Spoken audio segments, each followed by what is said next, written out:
안녕하십니까. 오늘은 유한양행에 대해서 분석해 보겠습니다. 유한양행이 지금, 이게 2024년도 올해 이 종목은 바로 이것 때문에 굉장히 중요한 지금 관심을 많이 받고 있어요.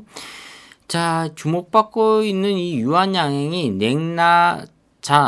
유한양행이 지난 2015년도부터 시작을 했죠. 이게 오스코텍으로부터 기술 이전에 개발을 추진해 왔다. 근데 2021년도 식품의약품 안전처로부터 국산 31호 신약으로 허가받았고, 오는 2024년도죠. 8월 달에 미국 FDA 승인을 기다리고 있는 단계다. 이거 하나만 보고 유한양행을 지금 매수하고 있죠.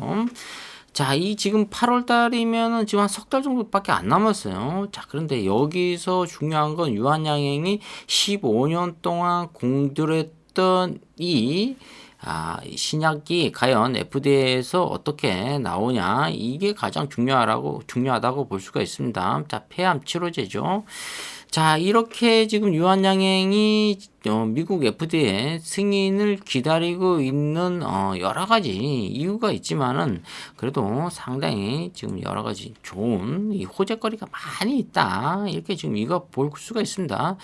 그래서 유한양행에 대해서 매수세가 계속 들어오고 있다, 이렇게 볼 수가 있습니다. 그리고 유한양행 같은 경우는 아주 간단하게 얘기해서 지금 외국인이 보유가 20% 정도 있다.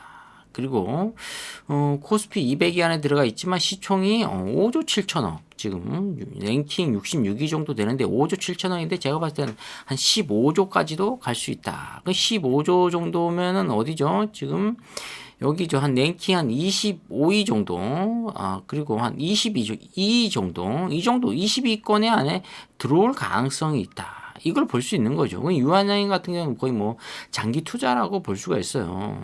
근데 지금 시총이 15조 갈 때까지 장기 투자할 가능성이 있다. 신용이 1.24%예요. 5조 7천억인데 신용이 상당히 많이 들어와 있죠. 지표는 상당히 높아요. 지금 그만큼 주가가 많이 급등했다, 단기간에 올라갔다, 이렇게 볼 수가 있어요. 그리고 개인이 최근에 상당히 많이 매수세가 들어오고 있죠. 이것은 이제 FDA 8월 달에 어떤 뉴스가 나올 걸 재료가 있기 때문에 계속 매수세가 이루어지고 있는 거죠. 이 헤지펀드 쪽에서는 이 JP모건보다는 모건 스탠리 매도세가 좀 나오고 있고, 그다음 이 헤지펀드 쪽에서 유한양행 같은 경우에는 UBS가 오히려 유한양행을 매수하고 있네요.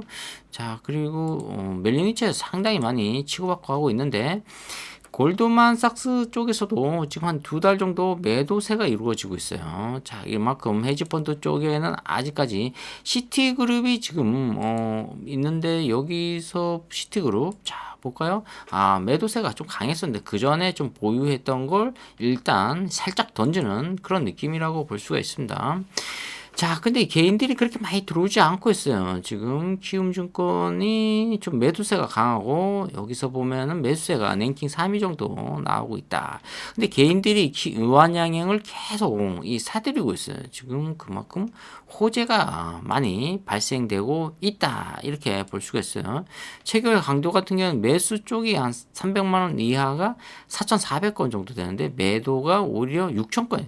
지금은 이제 매도 쪽으로 가고 있다는 거죠. 유한양행에 대해서 이제 좀 단타로 들어왔다가 이제 빠지는 그런 모양새라고 볼 수가 있어요. 분봉 차트보다는 일봉 차트 훨씬 더 나을 것 같아요. 21선 깨지니까 그냥 바로 매도 치고, 21선이 또 위로 올라가니까 역시 수익 나서 또 매도세, 이리저리 계속 유한양행을 매도로 지금 가고 있는 거죠. 그만큼 주가가 어느 정도 호재가 반영이 됐다, 재료가 반영이 됐다, 이런 뜻일 수도 있어요. 근데 그것보다는 이 시총이 지금 5조 7천억이거든요. 유한양행은 저평가되어 있다는 거죠. 제가 봤을 때는 15조 정도 돌파할 가능성이 있다, 이걸 얘기하는 거죠. 그럼 지금 최소한 주가가 얼마 정도 가야 되냐면 한 15만 원 정도는 가져야 돼, 20만 원 정도는 가져야 된다, 이걸 얘기하는 거죠. 그만큼 이 유한양에 대해서 굉장한 이 호재가 많이 있다, 이걸 보는데, 최소한 이게 가장 중요한 거죠. 지금 이게 증권가 시선 등등 해서 나오고 있지만은, 그래도 어, 여기서 보면 오스코텍으로부터 기술 이전에 개발을 추진해 왔다. 이게 거의 2015년도거든요. 지금 한 10년 정도 기술 개발을 기존에 하고 있다가 유한양행이 한 이유가, 유한양행 같은 경우에는 워낙 이 고정적인 이 재무제표가 아주 튼튼해요. 자, 재무제표를 보면 이게 2020년도에 보면 매출액이 1조 6천억인데 계속 지금 1조 8천억 정도 되거든요. 그러면은 이거 전년 동기 한 4.7% 인상이 됐거든요. 그만큼 매출액이.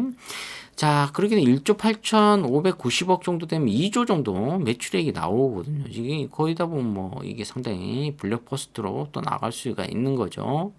자, 영업이익이 한 568억 정도 나왔어요. 근데 영업이익이 843억 보다 지금 568억 정도 나왔는데, 이건 R&D 연구개발비에 상당히 많이 투자를 하고 있다 이렇게 보고 있는데, 단기순이익이 상당히 높아요. 1300억 정도 나오거든요. 1900억 뭐 1300억 이렇게 단기순이익이 1300억 정도 나오면은 유한양행 같은 경우에는 FDA 이쪽에서 연기를 하고 뭐 여러가지 딜을 걸어도 버틸 수 있다는 거죠. 그리고 배당도 0.59% 정도 주고 있다.